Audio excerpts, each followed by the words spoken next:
자, 오는 주말 우리의 입장으로서 이제 추석 연휴에 이제 손흥민의 이제 한가위 선물이 그렇죠.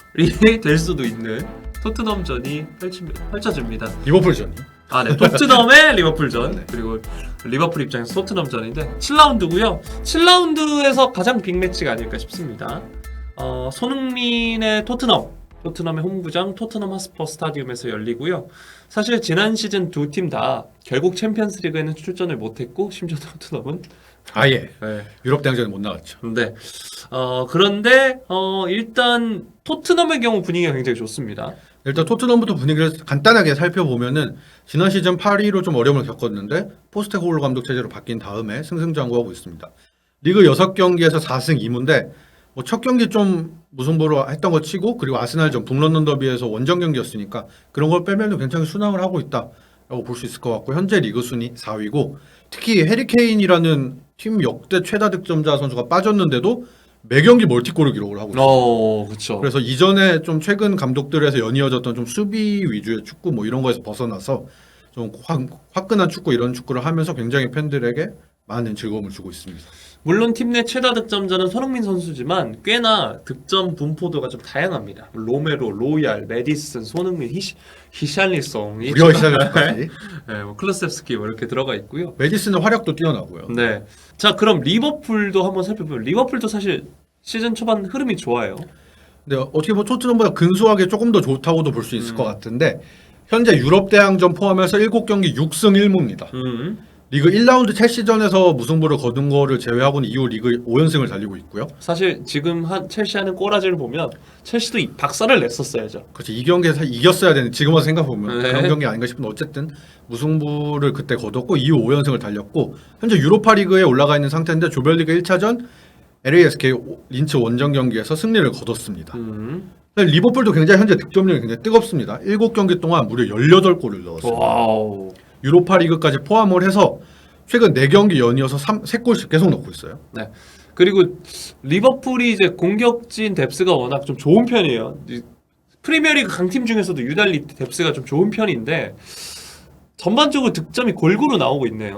특히 이제 올 시즌 들어서 최근 들어서 점점 이제 축구도사 스타일로 바뀌어가고 있는. 원래는 이제 골을 많이 몰아넣는 선수였다면 이번에는 좀 많이 동료들한테 어시스트를 많이 해주려고 하고 공격 전체를 끌어가는 역할을 많이 해주고 있는 모하메드 살라가 7경기 득점 4개, 도움 4개입니다. 8개 공격 포인트. 뭐 골은 이제 페널티킥 이런 것들이 포함되어 있기 때문에 골보다는 사실 도움 수치에 주목을 하고 싶을 정도로 올 시즌에 굉장히 공격에서 중요한 역할을 해주고 있고 득점은 다르윈 누네스 2년 차는 다르다. 누네스 2년 차는 다르다. 거봐 내가 9번을 달아야 된댔잖아. 그렇죠. 약간 이런 네. 느낌으로. 누네스가 사실 지난 시즌에는 초반에 영입 당시에 혼란과 비교됐던 거에 비하면 좀 활약이 아쉬웠잖아요. 그런데 올 시즌에는 시즌 초반에 굉장히 리버풀을 아예 구해내는 골도 많이 기록을 하고 있을 정도로 좋은 활약을 보여주고 있고 유로파 리그까지 포함해서 7경기 4골 2개 도움을 기록을 하고 있습니다.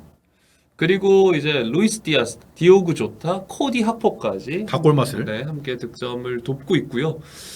지난 시즌 문제로 지적이 됐던 중원, 사실 리버풀의 중원의 노쇠화나 아니면 이제 폼 저하 이야기는 꾸준히 한 2-3년 전부터 나오던 이야기인데 완전히 개편이 됐습니다. 우리 사버지 덕분에 개편이 된 것도 있고. 그렇죠.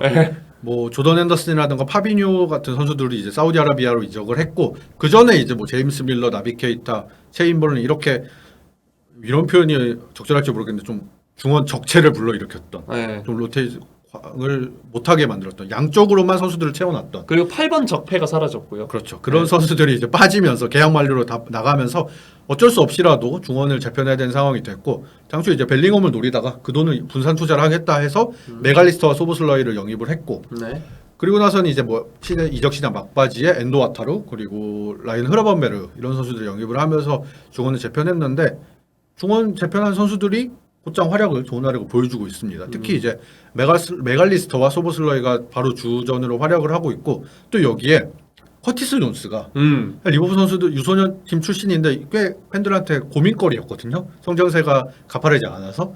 근데 올 시즌 들어서 주전으로도 꼽힐 수 있을 정도로 꾸준히 성장세를 보여주면서 좀 중원이 잘 돌아가고 있다라고 볼 수 있을 것 같습니다. 네, 그리고 뭐 이적 시장 막판에 합류한 엔도 와타루와 크라벤베르크도 이제 차근차근 적응을 하고 있는 모양새고요.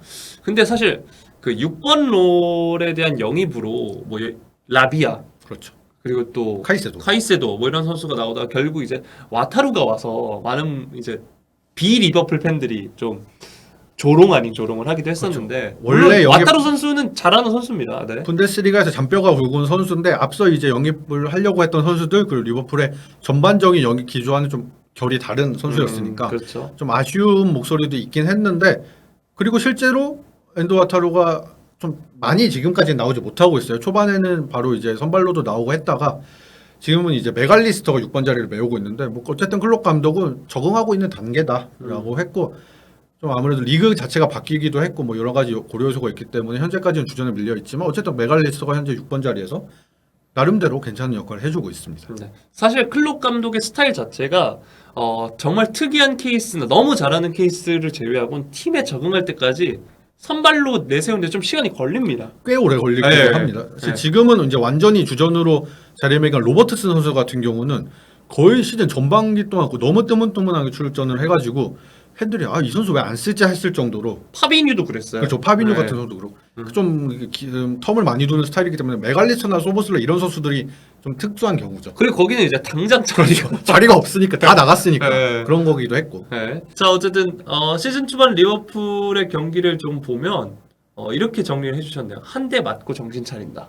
네, 이게 좀 특이합니다. 네. 득점이 굉장히 앞서 말씀드린 대로 많거든요. 근데 실점도 딱 적은 편이 아닙니다. 네. 7경기를 치렀는데 지금까지 무실점 경기는 한 경기밖에 없고 특히 전반과 후반 성적이 완전히 좀 극명하게 다릅니다. 그래서 전반전 실점하고 후반전에 골을 몰아쳐서 역전을 하거나 뭐 승리를 굳히는 이런 패턴이 고착화 되고 있는데 기록을 자세히 살펴보면은 전반전 득점 실점 기록이 6득점 6실점입니다. 근데 후반전은 12득점 무실점이에요. 오. 너무 차이가 나죠. 득점은 2배로 늘어나고 실점은 아예 없어지고 6실점했는데 심지어 지금까지 7경기 중 6경기에서 승리를 따냈는데 이 중에서 4차례가 역전승이었습니다. 전반에 특히 전반에 실점을 하고 뒤집는 경우들이 다 많았죠. 이게 근데 좀 고려해야 될 요소가 있는 게 그만큼 좀 수비진이 많이 바뀌었어요. 이제 토트넘 경기를 이제 많이 보실 텐데 토트넘은 올 시즌에 포페이 그래도 안정적으로 구축이 돼 있잖아요. 주전 라인업이 우도기, 판더펜, 로메로, 포로 이 라인업은 꾸준히 이제 나오고 있는데 근데 유럽 대항전이 없어서 더. 물론 그렇긴 하지만 어쨌든 지금 현재 토트넘 베스트 포백을 뽑으라고 하면 이 선수들이고 그쵸. 계속 나오고 있는 선수들이잖아요. 근데 리버풀은 똑같은 라인업을 구성한 경기가 7경기 중에 2경기밖에 없습니다. 나머지는 다 달랐고 그게 이제 마티버 부상이 있었고 코나테도 부상이 있었고 아놀드는 지금까지 부상 중이고 지금 회복하고 있지만 이미 회복했지만 판다이크 퇴장 여파도 있었고 뭐 이런 것들이 있기 때문에 난리네요. 네. 매 경기를 똑같은 라인업을 구성할 수가 없었어요. 그래서 아무래도 실점이 좀 있었던 면이 있고 뭐 살펴보면 첼시 본머스전 1, 2라운드 앞서 말씀드린 대로 이 두 경기만 라인업이 로버트슨, 판다이크, 코나테, 아놀드로 동일했고 나머지 경기 라인업이 다 달랐습니다. 그래서 센터백 5번째 옵션으로 여겨졌던 자렐 콴사 선수, 이 선수 리버풀 유소년팀 출신이고 어린 선수인데 이 선수가 선발로 나온 경기가 있을 정도로 좀 변동이 잦았다고 볼 수 있습니다. 인간적으로 마팁이랑 코나테는 좀 그만 좀 다쳐야 됩니다. 그렇죠. 두 선수 다 부상이 많은 선수들이라서 물론 본인들이 더 속상하겠지만 그냥 좀 덜 다쳤으면 좋겠다라는 저는 리버풀 팬이 아니지만 보는 입장에서 선수를 안 다치는 게 좋으니까요. 음. 그리고 이제 아놀드 선수가 아마 토트넘전에는 돌아올 수 있지 않을까 싶습니다. 이번 리버풀 같은 건 좀 변수가 있는 게 토트넘은 불행인지 다행인지 카라바오컵을 탈락을 하는 바람에 이번 주 주중 경기가 없잖아요. 리버풀은 이제 레스터 시티와 카라바오컵 맞대결이 있거든요. 아 심지어 좀 빡센 팀이네요. 네, 레스터 시티가 이제 2부 리그 현재 1위를 달리고 있는 팀인데 레스터 시티와 맞대결이 있고 이 경기를 너무 쉽게 라인업을 너무 좀 로테이션을 확 가동하기는 좀 어려운 경기다 보니까 좀 힘을 빼고 올 수도 있는 상황이라서 좀 토트넘전에서 그게 변수로 작용할 수도 있다. 그리고 또 하나 토트넘 상대로 변수를 꼽아보면 아놀드 선수. 사실 어느 정도 손흥민 선수와 위치가 겹칠 수 있는 선수잖아요. 상대할 수 있는 선수. 근데 아놀드 선수가 부상인데 지난 경기까지는 나오지 못했고요. 근데 회복을 해서 곧 이제 복귀를 할 것 같은데 아무래도 레스터 시티전에서 이제 몸 상태를 점검한 다음에 토트넘전에 선발로 나오거나 뭐 교체로 나오거나 할 것 같은데 아놀드 선수가 사실 부상 복귀한 직후에는 잘 못합니다. 요 변수가 있습니다. 그리고 이제 공격적인 재능이 뛰어난 선수이기 때문에 뒷공간이 살살 녹을 수가 있거든요. 그렇죠. 수비적으로 좀 아쉬운 면이 있고 그런 좀 몇 가지 포인트가 있기 때문에 리버풀도 좀 몇 가지 변수들이 있다. 음. 최근 분위기가 좋긴 하지만 그리고 토트넘이 만약에 전반에 좀 강하게 몰아붙인다면 어느 정도 승산이 있을 수도 있다.